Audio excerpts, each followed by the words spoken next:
Welcome back to the Nourished and Free podcast. I'm your host, Michelle Yates, and this is where we like to talk about having a nourishing and healthy relationship with food while being free from the stress and the guilt that comes along with dieting and binge eating and emotional eating and just all of the toxic stuff that comes along with having a tumultuous relationship with food. So I'm glad you're here today. This is a really fun episode. Toni Marinucci reached out to me on Instagram and said, hey, I've got a podcast too. Love your messaging. Feel like we align a lot in our values.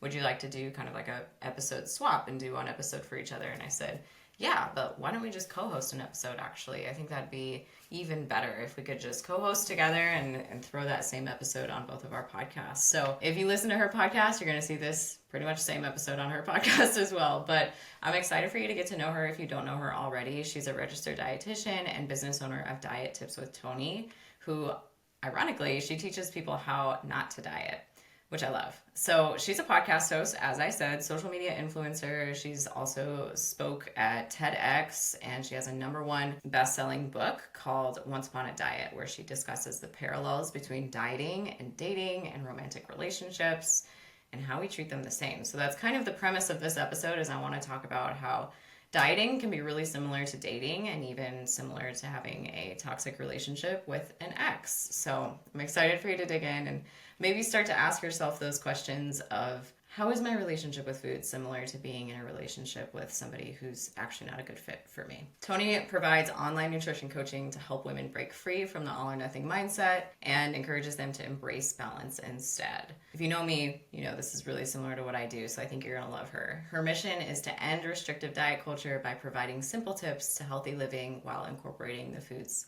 that you love. So let's dive into this episode. If you enjoy it, please let us know by leaving a rating and review and share this episode with a friend. Welcome to the show, you guys. This is a fun episode because we're doing a little co-host action. So depending on what show you're listening to this on, welcome. Super excited to have you. I've got Toni here with me. Yeah, and I have Michelle here with me. Love it. Love it. Toni, why don't you, for those listening to my show, why don't you introduce yourself and bring us into who you are and what your story is? Yeah, so I'm Toni Marinucci. I'm a registered dietitian, and I am someone who helps people heal their relationship with food and their bodies. And why I do that is because I once struggled with my relationship with food and my body, and I went down very disordered eating patterns. I grew up overweight, insecure, was teased about my weight. I was told things like verbatim that if I didn't lose the weight, I would never get a boyfriend.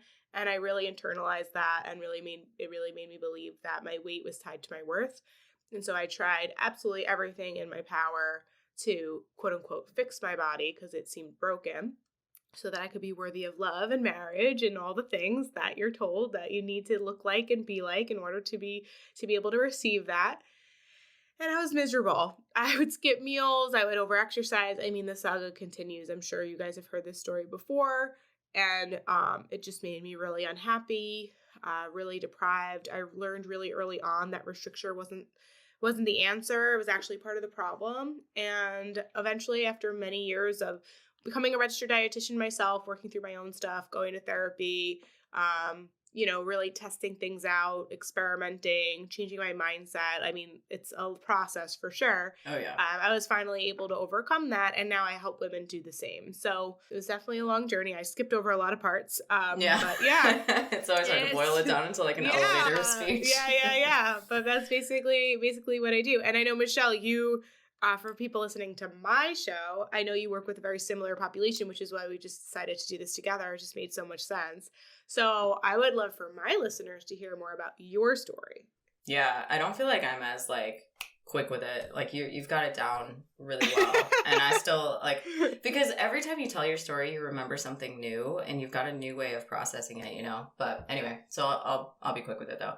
So I'm Michelle Yates. I'm a registered dietitian as well, similar to Toni. And so I have kind of focused my career around eating disorders and disordered eating. I worked in outpatient eating disorder treatment for a little while, and even just through my schooling, and always from the beginning, I started focusing on that in some way or another. I've just always been tied to that subject matter. And weirdly enough, turns out we're usually interested in the things that relate to us. So I actually discovered in college, which was far too late, that I was struggling with my own I mean, there's no label there. I didn't get a diagnosis, but I would say I probably related most to restrictive type anorexia or some sort of restrictive type disorder. I don't know that I hit the exact criteria though, which is part of the reason why I minimized it, because I realized, wow, I've got an issue here, but it's not perfectly fitting these criteria. So I'm actually okay, you know? So it was easy for me to justify how I was doing, especially since I was going to school to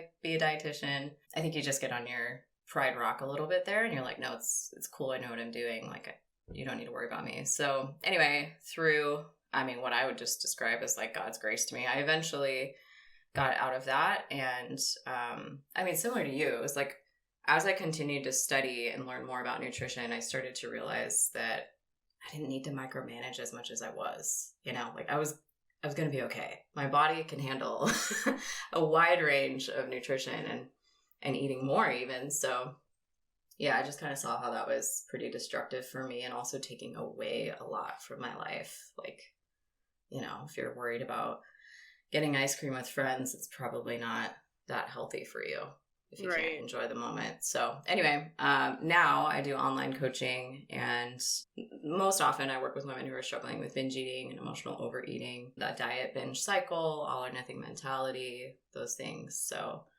yeah, I love it. And then I do have my own show as well. So it's been fun to kind of be in this entrepreneur role and be in the online space, which is also just crazy in and of itself. Yeah, totally. Well, that's actually, you know, what's so funny. My show's Tips with Toni, and my brand, everything is Tips with Toni. Obviously, I'm Toni, blah, blah, blah. It came actually in college. The idea came to me because that's when, like, you know, I don't know how old you are, but I'm old. I'm like 20s. Okay, so I'm early 30s. And when I was going to college, that's when like Facebook became popular and like social media was becoming popular and like, you know, the internet was more popular. Like, but before that, like it really wasn't that, you know, new age or whatever. So anyways, I just remember like I was sitting in class and I was like, oh my God, if I hear one more person tell me that they're going to try this tummy tuck tea shenanigans that they found on a Facebook ad, like I am just like, I'm going to give up, like whatever, like I'm not going to. But then I was like, wait a minute, because everybody around me was saying the same thing. Like all of the dietetics majors, they were all complaining about it. I was like, you know what? Let's not complain about it. Let's be about it. Let me be a valuable resource. Let me be someone in the space that actually, you know, at that point, I was in my third year of college. Like I have a pretty good amount of knowledge under my belt, you know, being a dietetics major, plus the like personal stuff.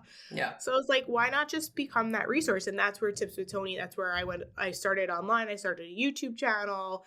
You know, I didn't know what I was doing. I had like 1 view, 2 view, whatever. And now obviously it's grown over the years, but that's been like over a decade of like a lot of work. And I will say that although I think like people like you and I and some of our colleagues are definitely making a dent, now it's only like more people are online. So it's only more, there's so much more misinformation. So it's really important to know where you're getting your information from. And for those who are listening to this episode, like kudos to you, because I think you probably are already starting to realize like there's either some BS out there or there's some like honest stuff. And like, honestly, our stuff that we talk about is not sexy. It's not cute. It's not fun. We're less likely to go viral because of the fact that like we're telling you really basic things. It's not sensational. It's not as, you know, like woo-woo, but it works. And we are able to really help people. So I'm glad you're in the online space because it's definitely needed. Do you find it to be draining though? Like when there's so much misinformation that you're trying to like almost like win out over and like compete with? I mean, you know, I'm not going to lie, because of the way I filter my social media, which I encourage clients and for those of you guys listening to do, you know, the algorithm is going to show you what you want to see, right? And so because I follow a lot of like-minded individuals and a lot of great accounts, it's like I know it's out there, but I don't see it as often. And then when I do see it, I'm like, I can't believe this thing is still, I can't believe people still think this way. I couldn't say it better myself. What is happening? Like what? how is I this thought we were getting better. Me too. But we're not. Yeah, it's just wild. So it's like, you know, I actually use that every once in a while when I'm feeling a little spicy. I'll use it as fuel and I'll use it for my own content. But I'm not one to like, I think you would get exhausted. I have some colleagues and I Love them to death. Shout out to Happy Strong Healthy. She's a great account to follow. My really good friend Jenna. And like she constantly is like seeing BS stuff and duetting it and calling them out and giving you the research and all that. I think if I did that on a regular basis, I would totally get burnt out. Like I don't think I could keep up. But she loves that. For her, it's like energizing. You know, like to me, I'm like, no, I can't. Yeah. You know, so I pick and choose my battles. I'm the same way. It's just, there's always going to be such a heated debate about anything nutrition related, which is just like mind boggling to me. Some of the things that people are willing to die on a hill about, but it's insane. And so even though you might be super strong in yourself and in what you believe, it can be pretty draining, you know? So I'm the same way. I'm like, okay, I got to sprinkle in a few kind of more softer things that everybody can relate to and appreciate, and then I'll throw in another controversial thing. Totally. And it's like people are already confused, so I rather not throw in more things for them to now like that. Almost like I sometimes get triggered, like when I see something about like oatmeal is bad for you. Let's use that for an example. Oh my gosh, that's such a big one right now. It's such a big one. It's so annoying, and then it's like. Even that, like, triggers me back in the day when I used to do, like, low-carb stuff, and I'm just like, well, you know, is it bad? It's like, I mean, no, it's not. Like, so that's why I try not to even, like, expose it to people, because it just makes them, it just, like, brings up the disordered thoughts, and I rather just, like, you know, it's kind of like, I'd rather just, like, give information that's helpful, you know, and I believe in, like, focusing on what you can add in rather than taking out. Like, I just think it's a better approach to things. I don't think people need any more fear-mongering at all. Yeah, it's definitely more balanced. Yeah. It can be draining, though, for sure. People are crazy. Yeah. That they are. Okay, so I want to ask you about your book. I'm sure your listeners are probably already familiar about it, but mine aren't. So fill us in. I mean, you wrote a book. I think I saw that you were on TEDx. Like, I'm sorry. Okay. Thank you. TEDx actually was before the book. So I'll give you a little backstory. Okay. So I'll give you a backstory because it trust me, I promise it makes sense. So there was a moment in my career where I was like getting frustrated, not with the social media stuff, actually with like people coming to me after they tried everything under the sun. And I'm like, can't they realize that it's basically just like the same diet in a different book? Like they did keto, they did Weight Watchers, they did Noom, they did blah, blah, blah. Like they did all these things, and it's like none of them are going to work because they're not designed specifically for you. They're not getting to the root. They're not teaching you mindset stuff. Like there's just so many layers to it. And I was getting so frustrated. But then at that time, you know, I realized something, and it was that like I basically had dated 5 versions of the same guy just with a different name and a different face. Like I was doing the same thing, repeating old patterns, never learning my lesson, getting involved in relationships that weren't serving me. And it was like, even though I had healed my relationship with food and body, I still didn't really heal the relationship within myself in regards to like really setting criteria of what is it that I'm searching for, what's most important to me. I kind of was just like, oh, I have a boyfriend, check, done. I never really like assessed the quality of that relationship. And that's what people do with dieting and weight loss more specifically. It's like, it doesn't matter how I lose the weight. I could be miserable. I could whatever, but I lost the weight. So quote unquote, it's successful, right? Like it might not be long-term or sustainable. So that's not really what works for you. So that was the first moment where I realized, oh, wow, there's something here. Like we diet like we date. So that's where the TED Talk, I was like, became the idea for me. Yeah. Because like people need to hear about that. TEDx is for like ideas worth spreading. That's the whole purpose behind it. I love public speaking. I'm like, this is it. This is what my TED Talk's going to be about. So now as I am preparing for the talk, which by the way, I skipped over the fact that I got rejected like 25 times. So I just want to be really clear. When you see people's success, it's like, after a lot of effort, just like a whole lot of effort. Yeah, good perspective. So then I was able to get the talk. And everyone runs it a little differently. This talk, I was only allowed to speak for 8 minutes. Okay. And I had a lot to say. I had to introduce myself, establish credibility, build trust, make a point, close, all the things. I'm like, 8 minutes is not a lot of time. We probably already spoke for more than 8 minutes right now, right? So I'm like, how am I going to fit everything in here? And I'm like, I'm not. Like, that's it. I'm not. But I have so much more I want to say. And then that's when the book idea was born. Sure. So the book is called Once Upon a Diet.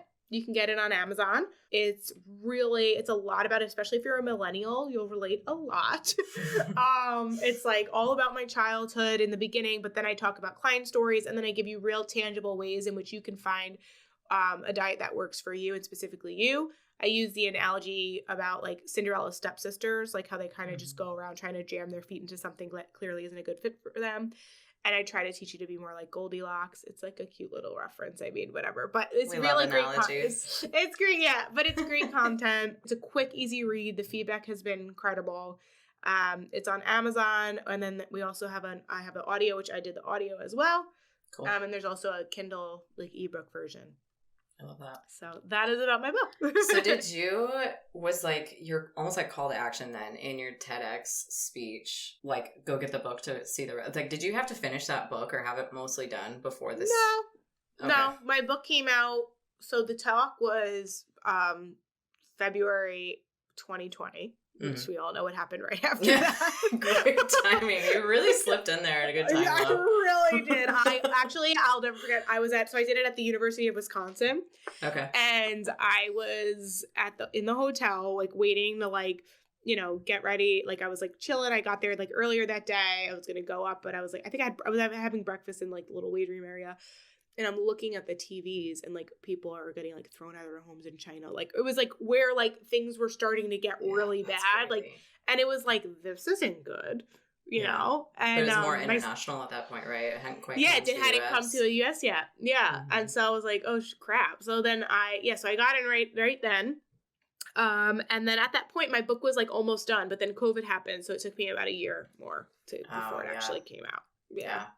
Writing that was so frustrating. Oh yeah, no, it's okay though. It's okay. I believe in the time is when it was meant to be. But yeah, totally. Yeah. I totally should have put it out early. I probably could have, but I like we get in our own way sometimes.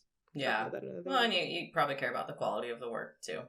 Yeah, I definitely wanted it to be good. But there's a lot to be said about writing a book or doing something new. I've never written a book before, so anytime you do something new, sometimes that like perfectionistic qualities, and that's where I think people struggle with their relationship with food and all that, is like they think they need to be perfect, and that's what I kept getting stuck on. And then rather than just loving the process and just writing just to write, because I actually enjoy writing, it was like now it was like a chore. Now it's like, oh, I have to write. Like it was, Yeah. And it definitely prolonged the process. So I could do a whole podcast on the lessons I've learned from writing a book, but you should. I won't do that. Yeah, but a different day. Yeah. But I want my listeners to hear more about you. I feel like you do a really great job with like even with your messaging on social media. Actually, I would love for you to share your link. I know we'll have it in the show notes, but I would love for you to share where people can find you on social media. Yeah. But kind of like why did you decide to hone in on like the emotional eating, binge eating model, and like what strategies have you started implementing with clients that you really have seen like really take effect? Because I know everybody has different methods and modes and models, and I'm just curious what's been working for you and your clients. Yeah. Thanks for asking. So social media, pretty much everything is under the tag or username Yates Nutrition, last name plus nutrition, super original, but easy to remember. So, so yeah, you can find me. I'm mostly on Instagram. I dabble in TikTok, but to be honest, I don't really like TikTok. It's like brutal over there. Well, I like to watch TikTok. I can get stuck on there for hours. I have to put a limit on it. But creating content, I'm like, with it. Dude, people are savages. I almost wonder if it's because of the shorter, like, character limit on the comments, but it's like 90% negative. So that's like interesting for my mental health. So anyway, I dabble. So there's a few things over there, but if they're over there, they're also on my Instagram. So you might as well just follow me on Instagram. And then, so I really enjoy working with binge eating and emotional overeating, mostly because I feel like I'm sorry. I have to pause you for a minute. Sure. I absolutely love, and I don't think I've ever called it that, but you're right. There's a really big difference between emotional eating and emotional overeating. Yeah. And that is just, can we just like take a pause there for a minute? For sure. And just have you explain, because that just was like, because I always feel like my first explanation is like, it's okay to emotionally eat. We always emotionally eat. Emotionally eating is normal. I would love for you to elaborate on that. Yeah, and I can't take the credit for it. I know I've seen other creators say that. And so I also had that moment of like, that helps really paint the picture I want to paint of what's really going on, instead of just saying emotional eating, because it's so normal to emotionally eat. Even just like eating cake at your wedding is like, you could argue that's emotional eating, right? Because it's like a sense of happiness and joy and celebration. And so I just felt like, and I do still say emotional eating sometimes, just because that's how the general public refers to it. So I feel like maybe they don't identify if I say overeating. But at the same time, I do like to clarify that I'm not talking about just emotional eating in general as being something you need to fix. Because you don't. Right. You're fine. Right. If you like to have a piece of chocolate at night, you're fine. If you had a hard day and you want some ice cream. But it's when it's like that constant reaction to emotions, and when it's like leading you into a binge, or if you get super uncomfortable every time you end up going down that road, like I think you know if it's being overdone or not. And so that's why I like to say overeating, because that's usually where women really need help, is if it's like not quite a binge, but it's enough where you're like, I know this isn't actually healthy for me, you know, and I maybe need to, and it's sometimes with emotional overeating, it's actually making it harder for you to deal with your emotions because you're not getting to the root issues. And sometimes emotional eating is literally what's going to make you feel better that day, but not every time. So I think if it's always what we choose to cope with emotions, we're actually doing ourselves a disservice and not really dealing with emotions properly sometimes. So yeah, that's a little bit of an explanation on that. Absolutely. And I think it just ties back to what you were describing earlier, which I wanted to kind of speak on as well, which is like sometimes if it's not like a specific diagnosis, or it's not super clear, or like super bad, quote unquote, or like binge eating explicitly, we might think to ourselves like, oh, I don't need help. But I think by you even describing it as that, you can help people, I'm sure, can definitely find themselves in that description and realize, oh, you know what, maybe I do need to bring a little bit of attention to this, and maybe I do need some healing. Yeah, exactly. And I mean, you can play that game all the time about like, well, I'm not, I think if you're thinking about needing to get help, you gotta, I mean, it's time. The worst thing that can happen is like you meet with someone and you have like a couple sessions and they're like, actually, you're okay. Like, you're fine. But like rarely will that happen. Yeah. Because I think we all, just like living in the world, especially as women, I know men go through it too, but women have been targeted for many, many, many, many, many more years.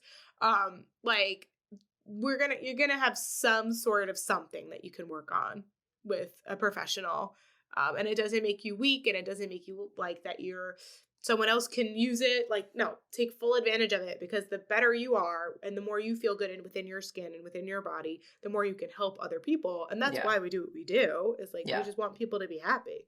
Yeah, the more impact you can have. And I think it's actually a sign of strength if you can say and admit, I have weaknesses and this is something I'm struggling with, you know, because that's way harder than pretending like everything's okay and pushing it under the rug.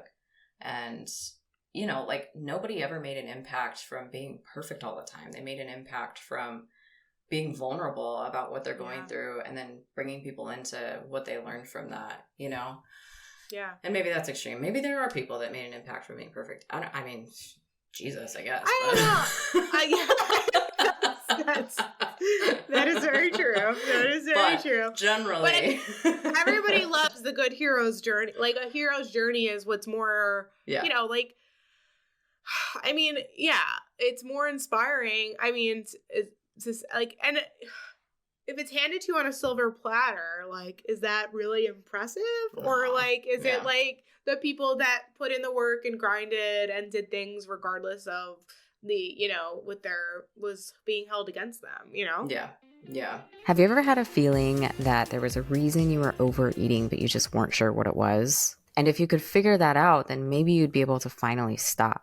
Maybe you find yourself eating secretly when no one else is around, or being really disciplined during the week and doing all the right things only for the weekend to be a free-for-all. Maybe you find yourself going through a drive-thru, getting way more food than you need for yourself, and eating it all before you get home so that you can hide the evidence. I want you to know that you're not alone, and there's a way to overcome this. But in order to overcome it, we do need to know why it's happening in the first place. I put together a free 2-minute quiz so that you can get professional insight and find out what's going on.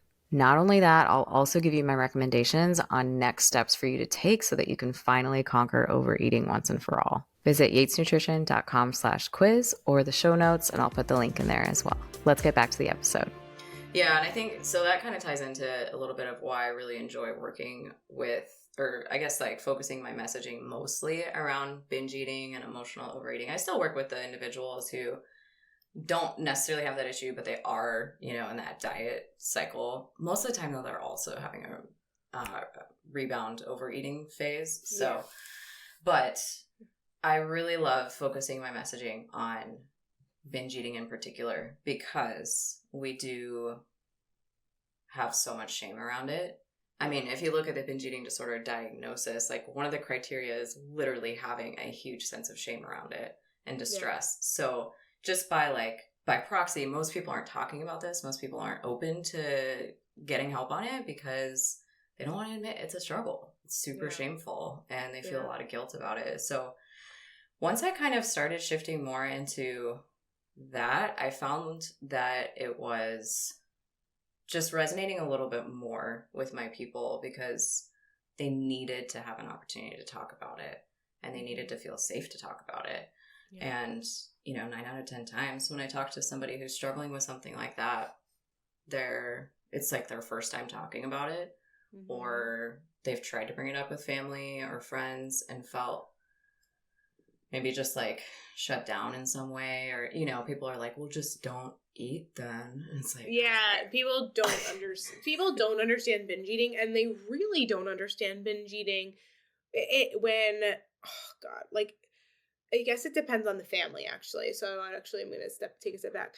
But depending on your family dynamic, some people, if you, for example, are the thinner body, have a thinner body in a larger family, people often won't even sympathize with you if you express you're struggling with binge eating, because they're almost like you're lucky. They think of that person as quote unquote lucky because they can still binge and not quote unquote gain a pound or whatever their perception of that is.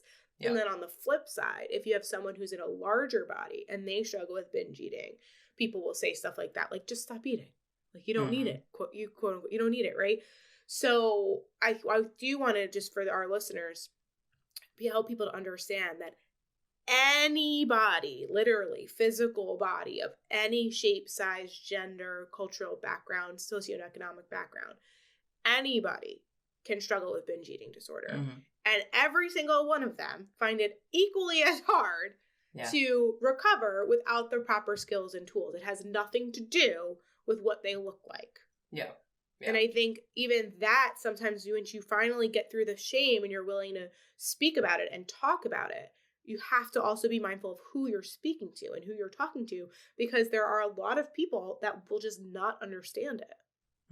Yeah. And that sucks, because then it's like you just got the courage to speak up. So the reason why I'm sharing that is not to discourage you, but it's just to almost to set you up so you realize that there's going to be steps to this. The first step is acknowledging that you have a problem. The second step is reaching out for help. The third step might be reaching out for help again, because the first person you reached out to was not maybe the most appropriate person to speak to, but it's now you know better, right? Yeah, and you bring up a really good point about how people can let you down when you do speak about it, and whether it's family or even professionals too. And I think one of the biggest mistakes that I see, and I don't even know that I want to call it a mistake because they did reach out for help, which is great, but one of the biggest, let's say, bummers that I see is when people reach out to somebody who doesn't actually have the skills, knowledge, training, and tools for this type of issue. Oh, and then they make it worse. No, absolutely. I mean, we have to talk about that, because that's the problem. Guys, nutrition coaches, and listen, there might be some ones out there, they are not qualified to handle eating disorders and disordered eating. They do not have the background. They do not have the education. A personal trainer is not the person to help you with your eating disorder. They're not. Even some therapists or they're not specific. They don't specifically work with eating disordered or disordered eating. Yeah. Doctors, no, definitely not your doctor. I love doctors, but they're not for nutrition. Mm-hmm. And it's like, if you're going to the wrong resource, you're going to just stay stuck and stay behind. Yeah. Right? So make sure that you align with what the person's speaking about, and make sure you really realize, like, if they're telling you, if they're giving you like a handout or a list of rules, or, you know, not listening to you, if it seems very rigid and specific and not customized and flexible, those are red flags. Yeah. Those are red flags, and they're Absolutely. probably not going to be the person that's going to get you the results you're looking for. And I see a lot of harm from dietitians too. I mean, I don't know about you, Toni, but my education did not. I had one class on eating disorders, and it was an extracurricular, or not an extra, what do you call that? Elective. And so it was optional. And I, of course, elected to do that because I was interested in it. But I think it's important for the listeners to know that a dietitian automatically, or I should say, does not automatically have the correct training for handling a situation that's disordered eating or eating disorders. They have to then do more education and training in it. So that's really important to ask a professional that you're considering working with, is like, hey, what's your experience with this? Because if they're not experienced in it, they can actually make things worse. And I've honestly heard from a lot of people who have seen dietitians before. And I wish so badly that I could just be like, yes, every dietitian is awesome. That credential right there is going to be a solid yes for me.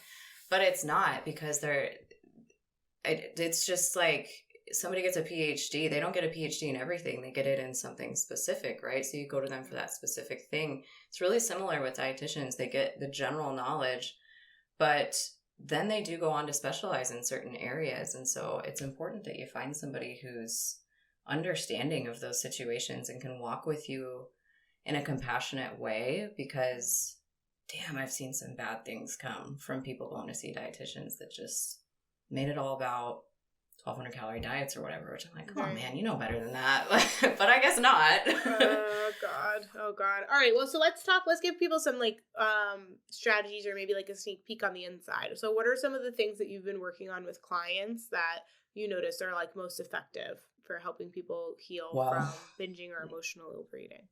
Honestly, the biggest thing, and I'm sure you'll agree with this, is just mindset. It's insane how much that matters. And I think you want to talk about getting to the root issues. That's one of the biggest things, is like, your thoughts do create your patterns and behaviors. And if you don't notice that, you're going to start to notice it now, right? Like your whatever is going on in your brain is pretty consistent with what ends up happening. So that's like one of the biggest things, really, is just helping my clients identify what kind of thought patterns, what kind of belief systems are in place that are setting them up for failure. And that's why we see self-sabotage happening left and right. These things don't work long term, is because there's something underlying there that's causing that to happen. And it's not always just one thing. It's usually multiple things, but that is just so big. You know, I'm sure you've seen that too with your clients, Toni. Oh yeah. No, mindset is everything. Everything. I wish that it was something that we can help people with, like in a podcast episode, but it is something that you have to almost like challenge your thoughts on an ongoing basis. And eventually you will just view food differently, think of your body differently, but it definitely takes time. Yeah, I was just going to say, something that I was telling my clients, or started telling my clients recently, that was really resonating with them, is that you can always choose your second thought. You can't choose the first one, though. You can't choose that automatic thought, because that's hardwired in there. I don't want to say hardwired. It is, you've got neuroplasticity in your brain. It can change. But there is a neural connection there in your neurochemistry that's causing that automatic thought. So you can't necessarily choose it, but you can follow it up with whatever you want. So you can challenge it. You can even refute it. You can deny it. You can do whatever you need to in order to not let that thought run your life. And that's like, I feel like where most of the work is with my clients is those second thoughts, like having a ton of ammunition there, and then eventually it replaces the first one because we've done it enough that that connection becomes stronger than the older one. Yeah. So then those are the automatic thoughts. And so I think it's important for people to know that it is a long game. It's not a quick fix, just like, 75 hard, or it's not going to be 75 days when you're good, right? Or you're done and you never have to try again. It truly is a long game, and that's also why it's sustainable, though, is because you're doing things that stick with you. Like the more you practice, the more permanent it becomes. Yeah, I love that. I always say you can't choose your thoughts, but you can choose how you respond to them, which is basically Perfect. What you're saying. Yeah, I love that. It's so true. Like, I think the big misconception is that, like, once you heal your relationship with food and body, you would never think of things like, for example, if you're having a bad body image day, in the past, like if I was having a bad body image day, that means like I'm changing everything that I eat, every way that I work out, like, everything's going to be quote unquote perfect here on out. Like, that's it. I'm done. I can't believe I let myself go, blah, blah, blah. Like, now I understand that if I'm having a bad body image day, actually one of the things I do is first just acknowledge, like, oh, wow, I'm having a day. Not a bad body. I'm having a day, because chances are there's something else that's bothering me and stressing me out. Sometimes it can be related to the way you treated your body. For example, if you did have a binge, you might associate maybe not exercising or overeating as quote unquote bad. So now you perceive yourself as like extrally large, but really nothing changed. You didn't gain 20 pounds overnight, but your brain is like convincing you that because you feel heavy, you feel unwell, right? Maybe you're super stressed out. Maybe you're getting sick. Like, maybe you just don't feel like you feel tired or whatever it is. And like often, sometimes too, like our feelings aren't always the most tangible, but our body is. And a lot of times we just want a place to put the blame. We want a place to like take control. And so a lot of times if we're feeling very scattered or out of control, we use our bodies as a thing to control because we think that's going to fix everything. But really, it just makes things, blow up in our faces, and it just makes things 100 times worse. As you start to heal, you start to actually play the end of the movie, play the end of the story, and help yourself realize that actually, okay, I'm triggered right now. I don't like what I see in the mirror. However, I also know that if I skip breakfast or go on this fad diet or try to exercise, twice a day or whatever, like I'm going to get sick again. I'm going to binge again. I'm going to, bounce back, like gain all my weight back again or whatever it is that happens. When you really like think it through, now you're able to recognize, okay, that's it. That's accepted. I'm having a bad day, whatever. Like, how can I take care of myself? Maybe I need to take a nap. Maybe I need to drink some water. Maybe I need to go for a walk around the block. Maybe it's time. Maybe I actually do need to eat, even though my brain's telling me I don't. Maybe I need a snack. Right? Like whatever it is, you have the power to actually change it. But if you allow yourself to follow the old thoughts and the old patterns, you're going to stay stuck in that cycle. Yeah, absolutely. And I think you hit on a really good point there that probably not a lot of people know. And this is something, I mean, you asked me earlier, like what's something that's coming up a lot with my clients. And it's this concept of how when you're feeling super crummy in your body, you're having a bad body image day, you blame yourself for looking the way you do, you hate yourself, you've got all this negative responses in your head of what you see in the mirror. A lot of times there's something completely different going on there. It's like you feel out of control, or you feel like you gaining weight equals, even like speaking to your story a little bit, like maybe that means you're not going to be worthy of love, right? Yeah. It's not necessarily about like what your body looks like. It's what that means for you and what that's like the results that might come from not having the perfect body that you want. And yeah, like it's so interesting. I think maybe a misconception that people have is that women in positions like us where we help others with this have it all together and we never have a bad body image day and we're, the most body positive warriors of all time. But honestly, like I still have my days too. And there's like at this point, the nice thing about when you do this deep work is that you're pretty quick to identify what's really going on and give yourself like grace for that. And even like what you were saying, you can just acknowledge like, man, I'm having a day.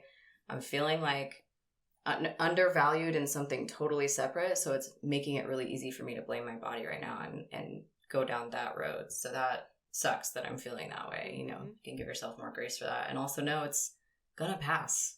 Yeah. It's just a feeling. Yeah. It will pass. Might take a while, but it will pass. Yeah, totally. It's very similar to, like, and I'm not, I can't help people with I'm not certified to help people with, like, their mental health, but from personal experience, I can just share that, like, there's some days when, we wake up and we're maybe more anxious or maybe more sad or maybe more happy or joyful or whatever it is. And, like, growing up, I was always, like, a very happy-go-lucky kid.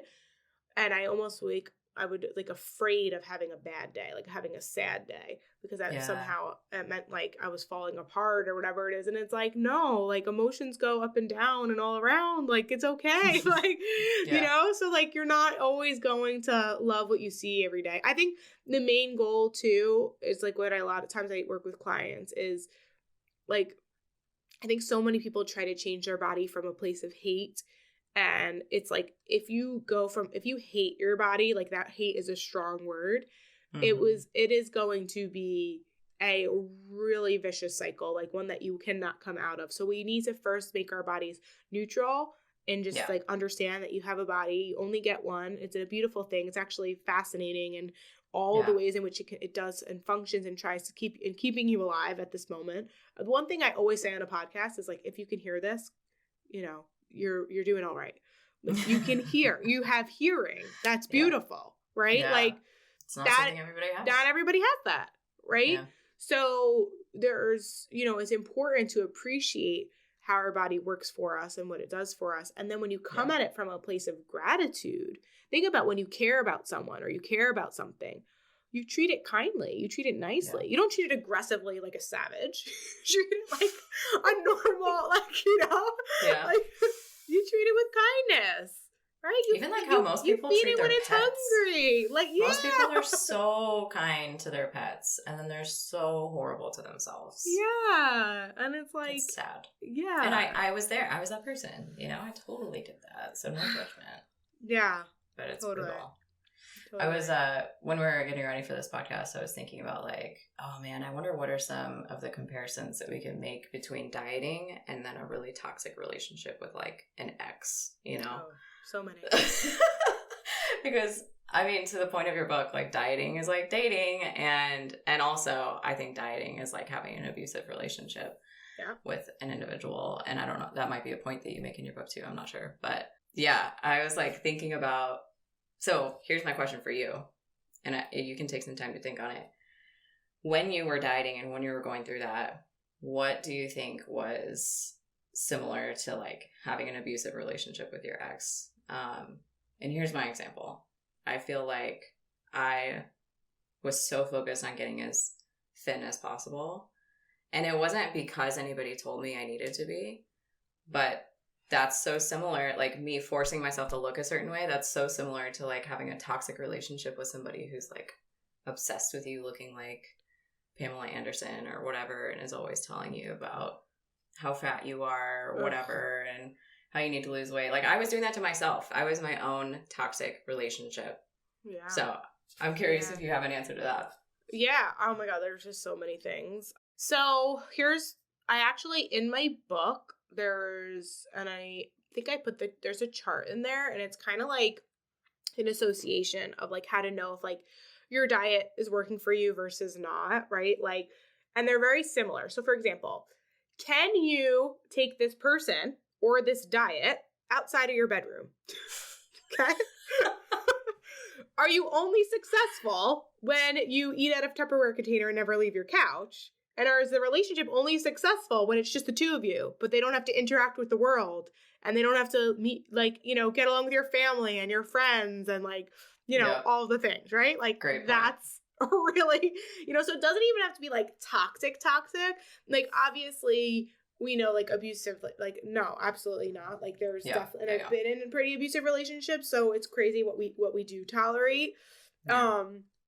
But it doesn't even have to be, like, terrible for it to just be not like a good fit for you. Yeah. You know? Great point. So I think it's in chapter 8, but it's a really quick read. I probably like skim through it right now, but I don't want to take too much time. But yeah, it's basically, it goes like back and forth of the charts of that. So yeah, so there's many reasons in which we diet like we date. I mean, even just like this whole idea of like, we do all the hard work in the beginning, like the honeymoon phase, right? When things are easy. And then like the honeymoon phase fades and we stop doing the work that we once did to get those results. And then we wonder why things fall apart. Yeah. It's because whatever you put in, you're going to get out. And if you're only putting things and you're only trying in the beginning, like if the person you're dating is only a nice lady or a gentleman in the early phases and then starts treating you like crap, well, they're still not long-term and sustainable. Like we could all be on our quote unquote best behavior in the beginning. But like the question is like, is this something you can continue to do long-term? And is this person someone who is the same person they were, back then? Maybe not, not everything is always going to be rainbows and butterflies. Yeah. But like, are there still some characteristics that you can see yourself, committing to long-term? Yeah.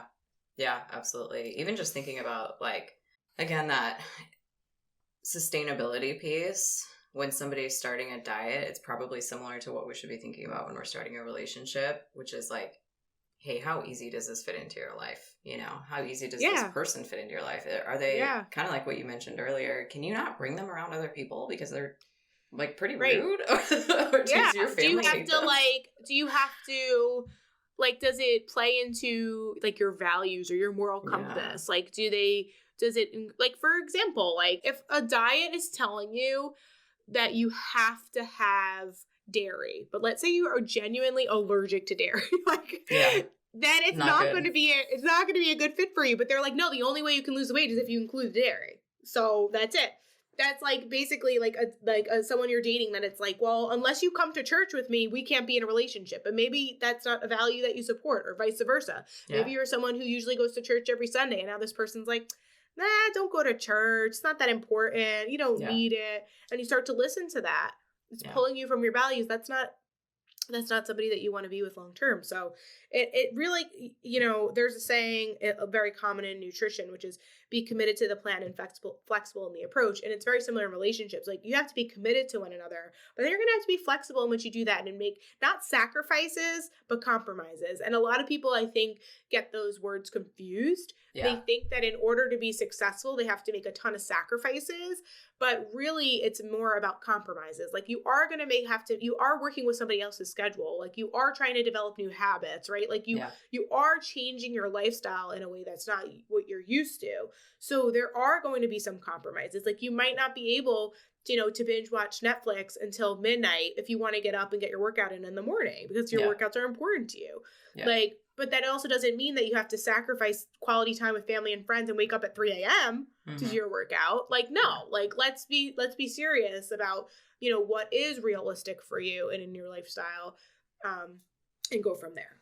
Yeah, I love that. I think that would solve so many issues for people if they just thought about before ever starting something new. And I'm guessing by the time this episode comes out, it's probably going to be around that New Year season where people maybe are considering or just started something new. And I think just as kind of like a charge or a call to action here for anybody listening to this, just think about like if that thing that you're starting, and it's totally cool if you want to start something new, but just think about if it really does align with your values. Are you still able to spend quality time with your family when they want to go out to ice cream? Or do you have to stay home from that? Or do you have to go but experience a ton of debilitating thoughts and guilt in the middle of it, which takes away from that experience? Are you able to like have a spontaneous pizza date with your loved one? Are you able to do like the things that you look back on and you're like, man, that was such a good memory, or that was such a fun time? Are you still able to do those things with the new plan that you're trying, or diet, whatever it is that you're trying to implement? I feel like if people thought about that beforehand, that probably solve so many issues. I just think about people who do like Weight Watchers, and then they feel like by 10 a.m. they've already used so much of their allowance and they can barely eat the rest of the day, and they can't go to a social event because of it. And it's just, man. Yeah, well, a lot of people are basically like their life revolves around how they eat, when they eat, and what their workouts look like, versus learning how to eat and eating regularly and moving their body in ways that feels good to them. So then living their life as like, it's like the more important focal point, right? It's like, we have to really flip the script, because it's true. Like when someone's quote unquote dieting or doing, it's like they're something, it's like always in the back of their head, even when they're not doing it. It's something they're always thinking about. True. But once you heal and once you actually realize like, oh, how do you imagine? I don't think people can't even fathom, when I always talk about like food freedom, they can't even fathom the idea of like having so much more headspace and so much more energy, and like to not worry about and stress about what to eat and when to eat and how much to eat and when you're doing your workout. Like those are just things that are just natural things that you've learned to incorporate in a way that works for you. And now you have the headspace and energy to live life and do fun things. And it doesn't need to revolve around when you're eating and how much you're eating and all those things that like, that's just a natural part of life. Yes, that makes me think of a conversation I had with a client recently, which maybe to just wrap things up here and drive home the point of how worth it is to work on your relationship with food and how much life it gives you back. I was talking with her, and she was somebody who struggled with binge eating. I think she was binging every day for like 2 months straight. When she talked to me, it was like the worst it had ever gotten. And she felt super hopeless, and she felt like she couldn't look herself in the eye in the mirror. And I mean, she was in a really dark place. It was really sad. And she, took a leap of faith, decided to get some help, even though there's always going to be that fear, right? Of like, what if this doesn't work? What if it's like everything else? But she didn't give up, and she was like, no, this sounds different. This sounds really balanced. And so the beautiful thing about her story is that I remember it was like, I think it was only like 2 months after we were working together, she went to the beach with her son. She has a 14-year-old son. She's a single mom. And her son is obviously her world, right? And that was a big reason that she started working with me, because she was, wanted to be a good example for him and make sure she was even just healthy for him and everything. And she went to the beach with him, and she came back from it and shared with me like, man, I was wearing a swimsuit and I enjoyed the day with my son. We even had like some snacks. I made the best memories. He had a great time. And before, I would have been so self-conscious about myself and my body and been obsessing over the food that I should eat versus shouldn't eat versus want to eat. Like, the mental gymnastics you have about food. And I was just like, man, that is such a good picture of why this work is important. It's not just so that you can have like a healthy eating pattern and you can be healthy, which is important, right? But it's so you can get your life back and you can start making those memories and also like having an impact on the people around you, whether it's your kids or not. But in that situation, like her son had the best day with his mom. Yeah, they can feel it when you don't feel good. They can feel it when you're not in like, focused or mind, being in present with them. They know. Yeah. So that's amazing. Yeah. So I think that's like an important thing for anybody listening who's still struggling with feeling like they need to continue to diet or really like hone in on the weight loss idea of that bringing them happiness and whatever. And, all the power to you, whatever you choose to do. But just think about like, is what you want to do going forward going to bring value to your life, or is it going to be taking like time and memories away?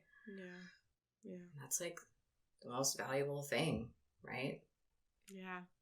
I love it. Awesome. Oh my gosh, this has been so good. I feel like we have to do this again. Yes. I know you're so easy to talk to. I feel like we're cut from the same cloth for sure. Yeah. I love it. It's amazing. Yeah. Thanks for your time, Toni. No, thank you. You mentioned, so where people, just recap for my listeners, where can people find you? Yeah. At Yates Nutrition is my handle or username or tag, whatever you want to call it. And that's pretty much on any social platform, but I'm usually hanging out on Instagram. You'll get to know me pretty well over there. And then if you're listening to this on Toni's show, I have my own show called Nourished and Free, which you can find anywhere you listen to your podcasts. If you forget the name of it, you can just search my name, Michelle Yates, and it should pop up. I'll put it in the show notes for my Great. For my That's perfect. Yeah. And you can go to my website too, yatesnutrition.com, to see some resources there. So, yeah. And then for my listeners, how can they find you, Toni? Amazing. They can find me on Instagram as well. I do have TikTok, but I'm heavier on Instagram. At tips_with_Toni with an I. I'm not gonna lie, I'm on TikTok a lot. Taking in the content, laughing my little booty off with all the letters, or awing myself with all the cats and dog videos. Yes.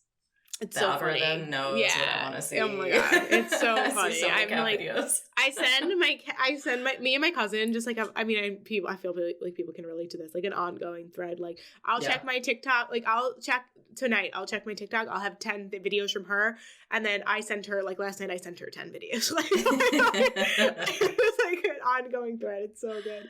That's how my brother and I are. We like honestly don't really talk that much, but we send each other so many like memes and videos. Yeah, it's so just like that connection. Like I love you.